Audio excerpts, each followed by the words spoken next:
Michael Hiers was never supposed to be in the position he now finds himself in heading into next week's NFL draft. He was a high school quarterback who had more Division I offers to play baseball than football.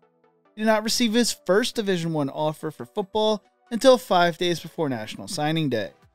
Now he finds himself ranked as one of the top 15 quarterbacks heading into the 2024 NFL Draft. This is the story of Michael Hiers, the quarterback with the best story in this year's NFL Draft class. But before we get into this, if you enjoy college football and Spring League football content like this, make sure to leave a like and subscribe. Also, let me know who your favorite quarterback is in this year's NFL Draft in the comment section below. Michael Hiers was born on May 28, 1999, and grew up in Birmingham, Alabama. Throughout his childhood, he competed in football, basketball, and baseball. He would begin playing basketball and baseball at the age of 5, and would not begin playing football until he was in the 3rd grade, but loved all three to the same extent, depending on which season they were in. Hiers told Shelby County Reporter, "All sports teach you to overcome adversity. There are challenges in every sport that you have to overcome, so I wouldn't say one has had a bigger impact than the other. In football, I may get popped and have to get back up, but in basketball, I may be exhausted and Coach Curley will say, 'You're not tired.' Each one kind of builds off the other and teaches you lessons not just on the field, but off it, that gives you a better understanding of how to handle situations the next time you face it." While Hiers loved winning, he hated losing much more, and was always super competitive.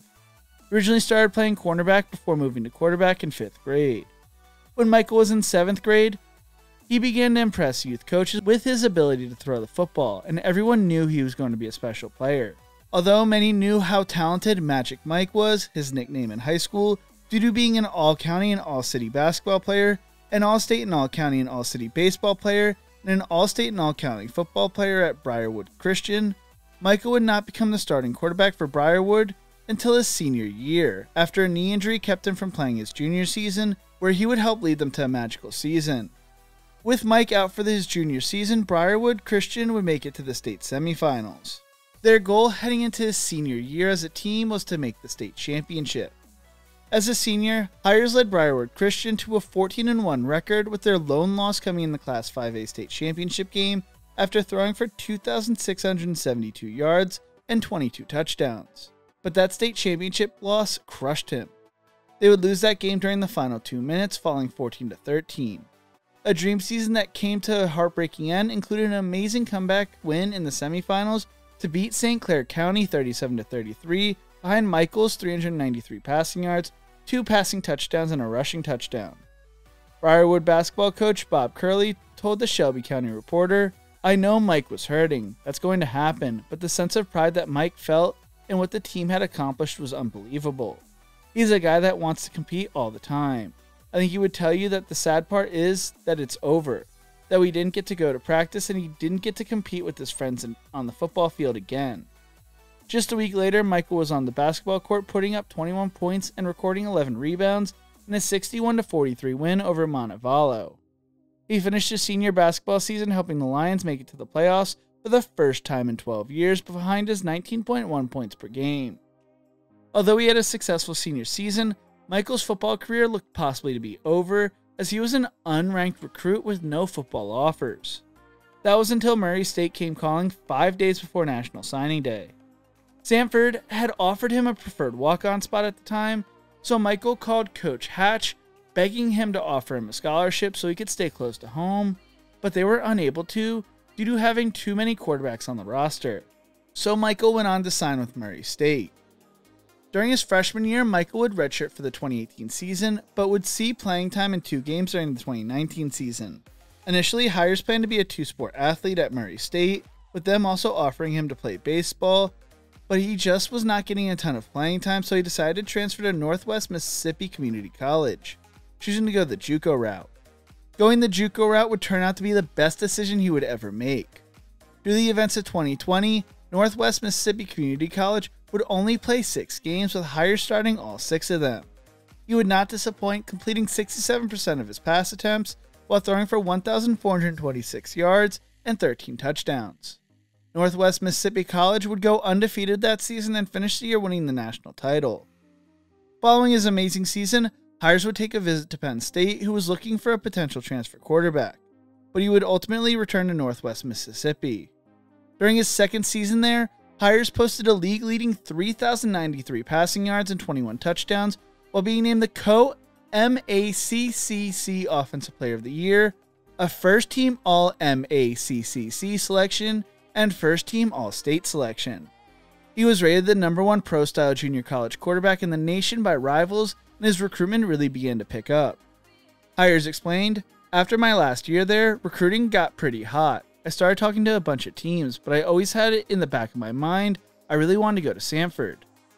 It was my hometown. I had a bunch of friends on the team, and obviously, what Coach Hatch does with the offense is unbelievable. So, when they offered me after my last game, I shut off all recruiting, and I immediately committed to Samford. I committed on the spot. Returning home was a dream come true for him. When Michael arrived at Samford, he was quickly able to get comfortable telling the media, I already knew so many people here, like J.R. Transreno was one of my best friends in high school. And over 2020 when you couldn't really practice, I threw with Chandler Smith, and I got to know Pete Renkowski and Michael Weiss before. So I knew all these guys, but as soon as I got here, they all welcomed me. It was cool. When you're going to a little bit of an unfamiliar place, you could kind of get uncomfortable, but I never felt like that here. When he arrived at Samford, he competed with former Kentucky and former QB1 Beyond the Light star, Nick Scalzo, for the starting quarterback job. The two pushed each other to be better every day, and Michael credits Nick for helping him become a player he is today. Scalzo would unfortunately suffer a season-ending injury, leading to Michael taking over the starting quarterback job.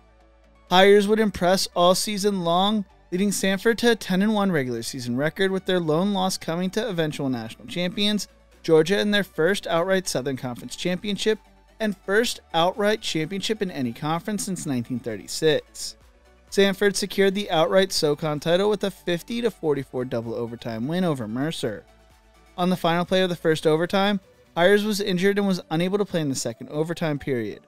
Backup Quincy Crittenden came in and scored a dramatic walk-off touchdown to give the Bulldogs the win.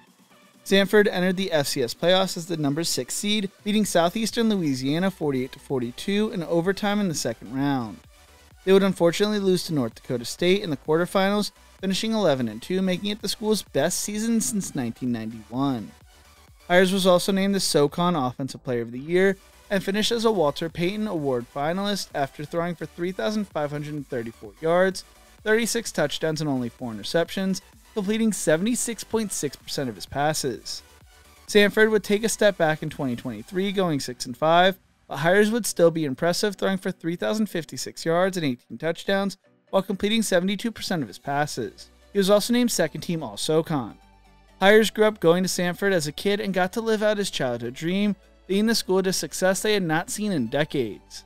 Now he turns his focus to the NFL draft, where he hopes he will hear his name called. He believes he's a lot like Gardner Minshew, who also happened to play at Northwest Mississippi back in the day, and is a competitive player who is also a great leader. Hiers is projected to be an undrafted free agent, but has taken visits with multiple NFL teams throughout the process. He's a player I wish I could have covered sooner, and someone I hope gets a real shot in the NFL, at the very least a shot in the UFL. What do you think? Where and when will Michael Hiers be drafted? Let me know in the comment section below. If you enjoyed this video, make sure to check out one of my other videos YouTube thinks you will love right here. Don't forget to leave a like and subscribe. Thank you so much for watching, and as always, remember to embrace the grind.